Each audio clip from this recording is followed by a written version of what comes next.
Fala pessoal, tudo bem?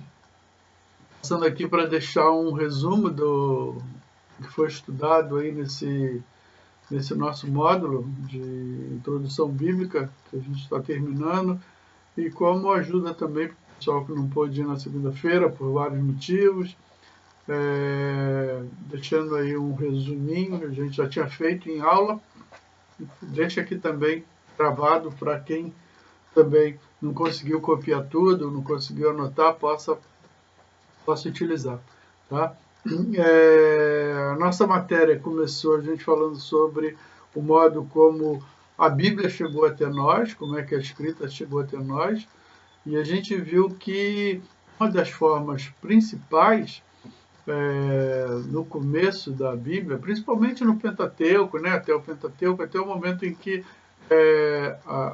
foi inventada a escrita e começou-se a escrever, antes não existia escrita, as línguas eram ágrafas, sem grafia, a gente vê que a tradição oral tinha uma importância muito grande. Quando Moisés, que foi o primeiro escritor lá do Pentateuco, primeiros livros, 5 livros da Bíblia, ele não escreve de alguma coisa que ele viu. Ele não participou da criação, ele não viu Adão e Eva, não viu a arca, não viu a Torre de Babel, não ouviu o chamado de Abraão, toda a história de Isaac, Jacó, né? Nada disso Moisés participou.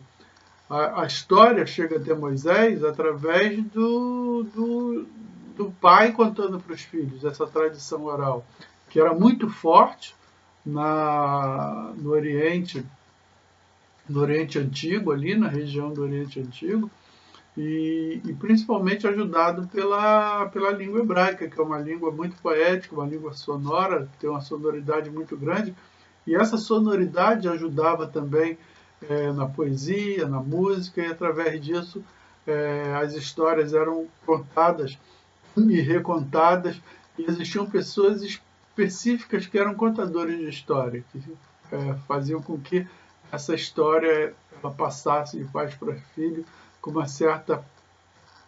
com um relativo grau de verdade, né? Então isso foi assim que chegou até Moisés. Outra coisa que a gente viu também é que em toda a história da Bíblia, Deus ele se manifesta de várias maneiras, né? Através de anjos, sonhos, visões, várias formas como Deus ele, ele se manifestou. Mas ele fez uma escolha pela escrita. E ele fez a escolha pela escrita por alguns motivos. Bem interessante que até nosso próprio livro coloca, né? A apostila coloca. E o primeiro deles foi a precisão. A precisão, Deus ele usa a escrita porque o que está escrito ali é aquilo que Deus queria que fosse escrito, né? É a precisão que mostra não só a clareza de ideias, mas também faz com que aquilo que foi escrito fique gravado como uma verdade, algo que não pode ser mudado, né? Então, essa precisão é muito importante. A segunda coisa é a permanência. A permanência é importante no sentido de que a palavra escrita ela permanece disponível para o leitor a cada momento. Assim ajuda a evitar o esquecimento, né? Evitar que a pessoa se esqueça. E outra coisa que tem aqui, que fala no livro, é sobre a objetividade, algo que é importantíssimo, pois aquilo que se escreve não dá para mudar, está escrito ali, está gravado. Isso ajuda até a evitar uma má interpretação e uma má transmissão da verdade também, né? E em último lugar, a disseminação. É muito mais fácil aquilo que foi dito, né? Ela passar e ser transmitido para outras pessoas através da escrita, né? ser espalhado pelo mundo todo. Tanto que a gente vê que a partir da descoberta do papel lá, da imprensa com Gutenberg, né, não do papel, mas da imprensa com Gutenberg, a Bíblia começa a ser transmitida, começa a ser disseminada de uma maneira muito, muito maior, né? Então a gente viu isso na nossa lição. Outra coisa que a gente viu que é importante, que a gente lembra, são as línguas da Bíblia. E essas línguas da Bíblia, a gente tem que lembrar que o Antigo Testamento foi escrito em hebraico, a grande parte dele foi escrito em hebraico, algumas partes foram escritas em aramaico, principalmente essas partes do final do Antigo Testamento, que foram escritos após o exílio, né? A gente lembra que no período do exílio houve um aprendizado e um desaprendizado, o aprendizado do aramaico e um desaprendizado do hebraico pelos 70 anos que o povo passou no cativeiro, e uma geração inteira passou que não usava o hebraico, usava o aramaico. Então o aramaico é bem usado também no Antigo Testamento, o hebraico, o aramaico, e o Novo Testamento é todo escrito em grego, né? Grego, e o grego koiné, o grego comum, que era o grego, a língua usada por todos, né? Naquela época, o que ajudou muito a difundir a difundir a palavra. Outra coisa que a gente aprendeu, que é interessante a gente gravar, é sobre os manuscritos.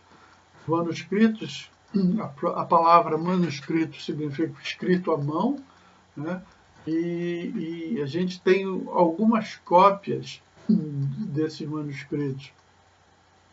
Os copistas ou os escribas, eles eram pessoas chamadas e vocacionadas para que pudessem fazer cópias dos textos bíblicos, e a gente tem muitas cópias de textos bíblicos do Antigo Testamento, tem várias, né? Dizem os especialistas que 10.000 cópias do Antigo Testamento, do Novo Testamento mais ainda, por ser mais atual, mas a gente tem muitas cópias disso, algumas incompletas, outras fragmentos, mas que nos mostram a importância desse material, e também nos comprova a veracidade do que a gente tem como Bíblia.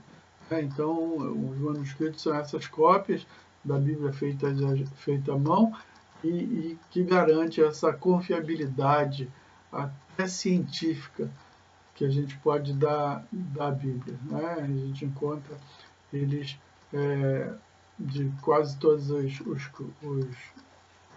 os livros, né, da Bíblia, quase que inteiros. Os escribas que escreviam esses textos, né, eram pessoas designadas para isso, pessoas preparadas para isso, para dar uma autenticidade, uma autoridade maior àquilo que estava sendo escrito. E eles foram foram chamados para fazer essas cópias que preservavam, de certa forma, a palavra de Deus. Bom e importante a gente ressaltar que os escribas não foram aqueles que escreveram a palavra, né? A gente não tem nenhum texto autógrafo auto escrito, né? Ou seja, com a letra de Moisés, com a letra de Paulo ou de Lucas. Não, a gente não tem esses textos. Os textos se perderam. O que a gente tem são manuscritos, cópias desses textos, mas que dão uma fidelidade muito grande, né?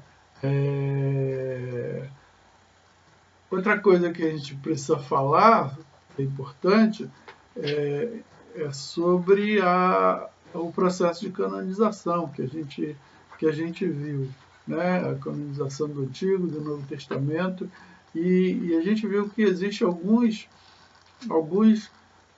algumas características que são importantes para que um livro fosse considerado canônico, que tinha um certo peso. Por exemplo, a antiguidade desse texto, né? Se o texto era bem antigo, era alguma coisa que era levada em consideração, mas importante, que não é isso que faz com que um livro seja canônico. Existem livros antigos que não foram considerados canônicos. Outra coisa é que fossem escritos, por exemplo, do Antigo Testamento no hebraico. A maioria dos livros que não foram considerados canônicos estava no aramaico, mas também, se está escrito no hebraico, não garantia que o livro fosse canônico. Teve vários livros, vários textos escritos em hebraico que não foram considerados canônicos. Né? O importante da gente saber é que o que determina a canonicidade de um livro é única e exclusivamente a inspiração divina. E durante todo o tempo, né, e todos os concílios, e inclusive aquilo que os judeus entenderam como livros canônicos do Antigo Testamento, o peso que se teve foi a inspiração divina. A igreja, ela não determinou o que era canônico. Ela simplesmente concluiu aquilo que era canônico. Né? Ela reconheceu aquilo que era canônico. Ou seja, aquilo que foi inspirado divinamente. Então, a inspiração divina é o ponto forte que a gente deve considerar. Né? Outra coisa que a gente precisa lembrar são duas traduções mais importantes que existem, né, para a gente da Bíblia, dos textos bíblicos, né, que foram escritos em aramaico, hebraico e grego, né, mas que foram traduzidos. Existem duas traduções que são importantíssimas e que a gente tem que lembrar, né, não só para a prova, não só para a nossa disciplina, mas até mesmo para o nosso entendimento da própria palavra de Deus. Primeiro é a Septuaginta, que a gente aprendeu, que foi a tradução realizada lá pelos 70 sábios que se juntaram e fizeram a tradução no século II a.C., lá no tempo de Ptolomeu II. Né? E essa tradução ela foi do Antigo Testamento, né? Da língua hebraica ou aramaica ali para o grego. Tá? A Septuaginta é a tradução somente do Antigo Testamento. E ela torna acessível o Antigo Testamento para todos os povos que usavam a língua grega, que naquela época era a língua falada por quase todo mundo, né? No tempo do helênico ali, em que a partir de Alexandre o Grande, o mundo se torna quase todo helenizado. E a outra tradução importante é a Vulgata, que já foi aí no século IV depois de Cristo, 300 e alguma coisa, e que foi traduzido por Jerônimo. Jerônimo ele traduziu do grego e do hebraico e do aramaico para o latim, que o latim nesse momento era a língua oficial, a língua que tinha um peso muito grande, porque estávamos no Império Romano e o helenismo já tinha diminuído o seu peso, já tinha diminuído a sua importância. Então a Vulgata, que significa vulgar, não no sentido que a gente tem de vulgar, né, no sentido pejorativo, mas no sentido de comum, do povo, das pessoas comuns. Né? E essa tradução ela é feita para o latim, que era essa língua. Uma coisa importante da Vulgata que a gente tem que lembrar é que ela, por um bom período, ela foi a versão original da igreja. E isso faz com que ela se torne historicamente importante, porque através da Vulgata houve grandes controvérsias eclesiásticas, teológicas que ocorrem. Mas em relação ao texto da Vulgata, é um texto mais ou menos pobre. né? A importância textual da Vulgata não é tão grande quanto a importância histórica que a Vulgata tem. Tá? Outra coisa que eu preciso falar aqui é sobre a revelação, né? Que foi a nossa última aula.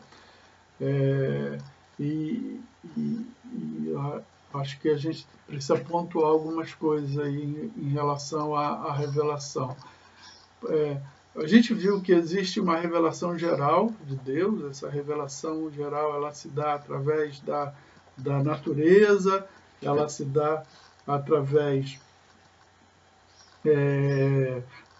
da história, ela se dá através da consciência humana, ou da consciência moral, né, da moralidade humana, e através da providência divina, Deus provendo o homem de várias coisas. Então existe uma consciência geral, o Salmo 19 diz isso lá, os céus proclamam a glória de Deus, o firmamento anuncia as obras das suas mãos. Então é como se a própria natureza mostrasse o seu Criador. É quando você olha uma obra e você diz assim, esse é um Picasso. Esse não é um Picasso, é uma obra de Picasso. E você olha para a natureza e diz, poxa, é Deus, né? Você vê Deus naquela obra ali. Então é uma revelação geral que revela alguns atributos de Deus, mas precisa haver também uma revelação maior, mais que a revelação específica, né? Essa revelação geral ela se dá através da natureza, da consciência humana, da providência divina e da história, que a gente viu. A própria palavra revelação ela significa tirar o véu, né? Deus se dando a conhecer aos homens, a gente só conhece Deus porque ele se revelou, né? Agora, a revelação específica, ela fala mais sobre a salvação, enquanto a revelação geral apresenta Deus, existe uma revelação específica que ela aponta mais para a salvação. E essa revelação específica, ela é demonstrada através de Jesus e da Bíblia, né? Jesus como a revelação final de Deus e a Bíblia que nos traz o plano da salvação de maneira completa, né? Essa revelação geral, ela possibilita, enquanto a revelação geral possibilita um conhecimento primário a respeito de Deus, a revelação específica ela nos dá, né, o conhecimento final de Deus. Então, existem essas duas revelações. Existe também um tipo de revelação que é comentado, que é falado, que claro, ela entremeia essas duas, que é a revelação progressiva. Como o pessoal costuma dizer que Deus ele não se revelou de uma vez só. Deus ele foi se fazendo conhecer de maneira progressiva, não só na Bíblia, mas na história das pessoas. Na história geral e na história das pessoas, né? Deus ele se revela a cada um de nós e se revelou aos homens a capacidade que o homem tinha o poder de compreender essa revelação. Então Deus vai se revelando aos poucos a cada um de nós, tá? Outro conceito fundamental da teologia bíblica que a gente viu, estudou na última segunda-feira, foi sobre a inspiração da Bíblia, né? A inspiração da Bíblia, essa influência sobrenatural que o Espírito Santo tem sobre os autores, né? E faz com que aquilo que esses homens escreveram se torne realmente a palavra de Deus. É o próprio sopro de Deus para esses homens, para que eles pudessem escrever aquilo que Deus queria que eles escrever, né? Eles escrevem o que Deus queria, né? através das suas características pessoais. É, é,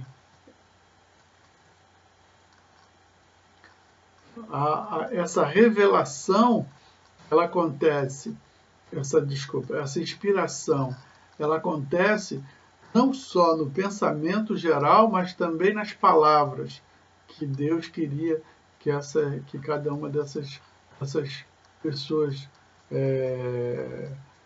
tivessem, né? Ela, ela, elas usam o contexto histórico de cada um dos autores, ela usa o momento de cada um dos autores para expressar não só quem Deus é, mas também a vontade de Deus para cada um das pessoas. É como se o próprio Deus estivesse soprando, expirando na mente dos autores divinos a sua mensagem. A gente viu que a própria palavra, né, Helpneutos, que é usada lá em 2 Timóteo 3,16, diz expirando, né? A palavra de Deus, ela não é inspirada, ela é expirada, ela sai do próprio Deus para aquelas pessoas, né?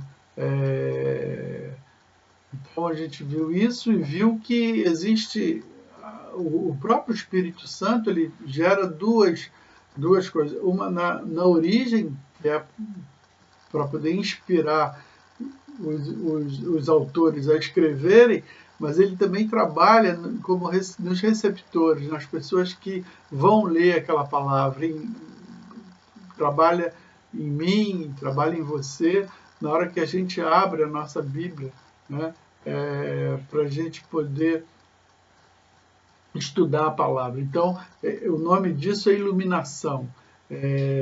O próprio Espírito iluminando a mente de cada um dos leitores para que eles possam compreender essa revelação específica através dos textos inspirados da Bíblia.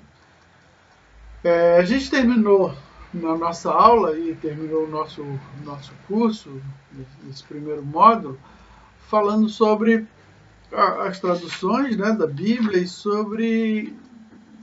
A gente falou um pouquinho sobre a teologia liberal. A gente chegou a falar sobre dois personagens, que foi o Rudolf Bultmann e o Karl Barth, né? O pessoal até ficou perguntando para mim se eu estava falando do Karl Marx.